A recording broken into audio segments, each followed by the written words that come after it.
Almost a month ago, on October 18, 2025, an anti-Trump protest rocked the whole of America.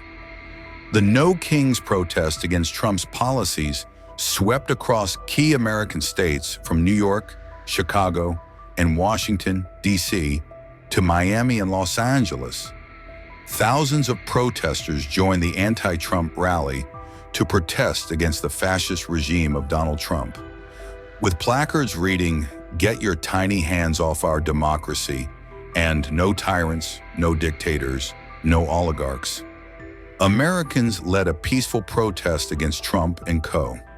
But now, 1 month later, on November 15, 2025, hundreds of protesters rallied outside the White House, demanding President Donald Trump step down. The event was coordinated by TrumpMustGo.org, a nonviolent group calling for Trump's removal.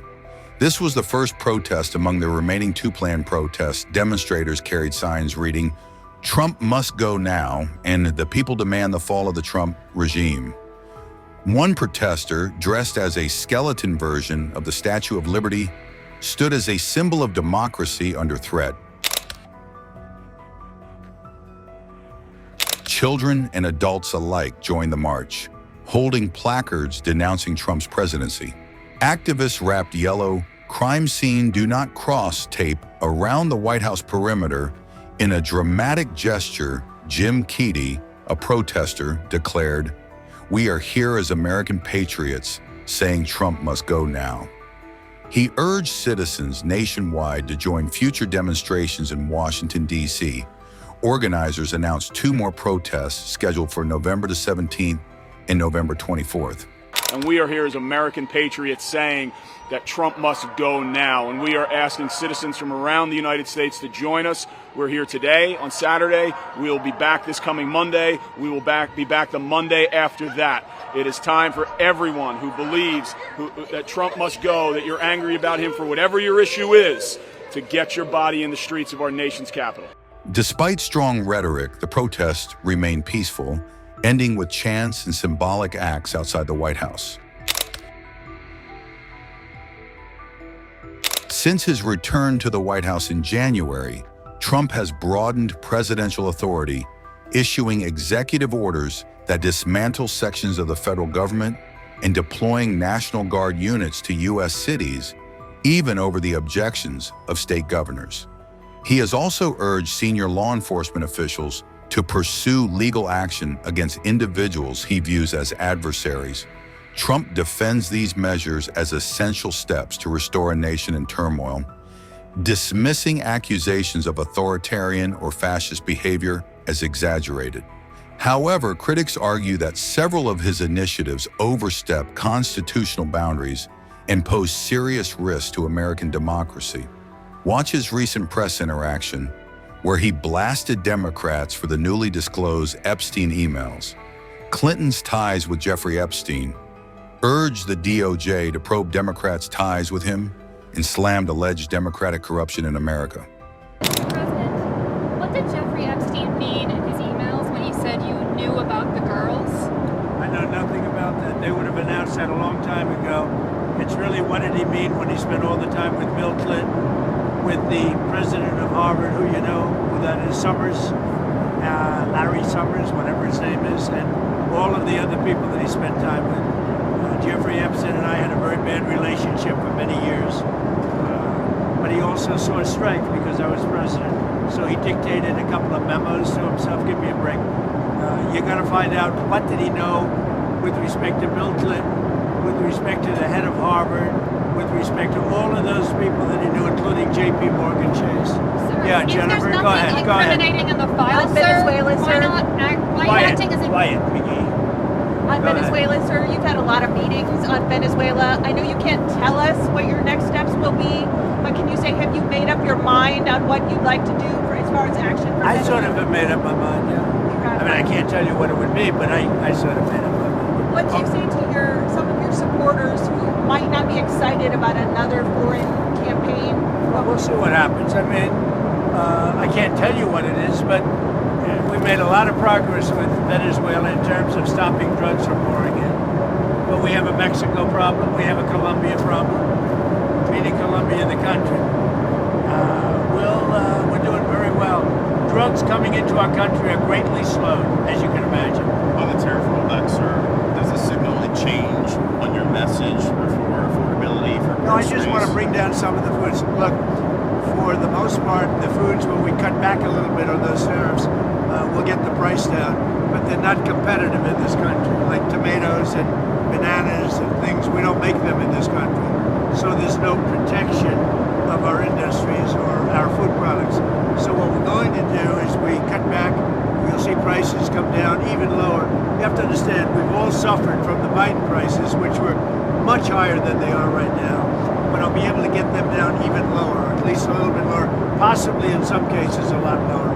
More rollbacks in the future with your tariff policies? Will there be more rollbacks in the future? Will you change anything else with tariffs? I don't think it'll be necessary. We just did a little bit of a rollback on some foods, like coffee, as an example, where the prices of coffee were a little bit high. Now they'll be on the low side in a very short period of time. We're very good at this. The problem is we inherited a country when we took over on January 20th where the prices were through the roof. So they were up 30, 40, 50%. If we got them down 30%, that means they're still higher than where they were. We had a great 4 years, and I think this is going to be even much better. And in terms of affordability, it's not a good word for the Democrats, it's a good word for us, because our prices are much lower and will soon be much, much lower than they were under the Democrats. Mr. President, my newspaper, The Telegraph, has led the way in exposing... Are you The Telegraph? That's right, Oh, sir. what a job you did. What a job you did. Are you proud of yourselves? We've had a good couple How did of you weeks catch now. BBC like that?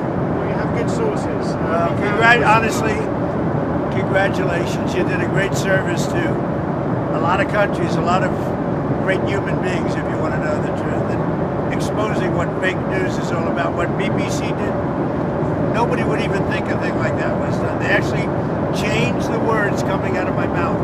So the BBC has apologised and retracted the report, but they say they won't pay any compensation. Well, we'll Is that sue them. enough? We'll sue them for anywhere between $1 billion and $5 billion, probably sometime next week. So you're ready to take... Well, the I think I have to do it. I mean, they've even admitted that they cheated. Not that they couldn't have not done that. They cheated. They changed the words coming out of my mouth. That's worse than what CBS did with Kamala. They changed her answer, but at least they didn't show it, coming out of her mouth.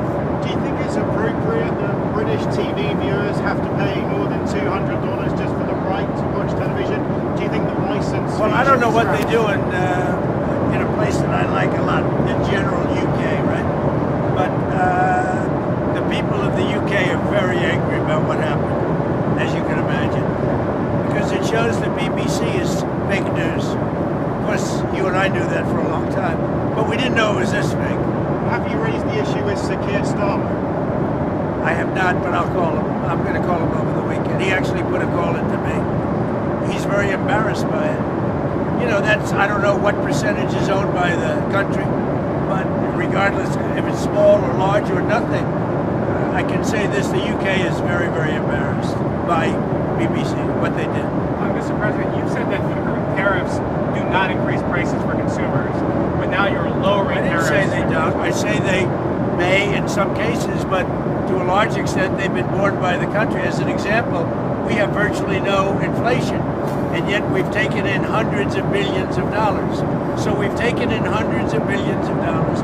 We've used tariffs to stop wars. You look at India and Pakistan, look at so many wars I stopped just by saying I'm going to impose tariffs on your country if you're going to have a war. So in that case it was nuclear war, and I stopped it by using tariffs. But oftentimes, and to a large extent, the countries themselves pick up the tab, the companies pick up the tab, and I find that based on inflation, we have virtually no inflation. When I inherited the country from Sleepy Joe Biden, the inflation, it was the highest inflation in the history of our country, or at least 48 years. They used 48. I say it was the history. We have now a low inflation, going to be very soon even lower. but we'll get some of the prices down a little bit.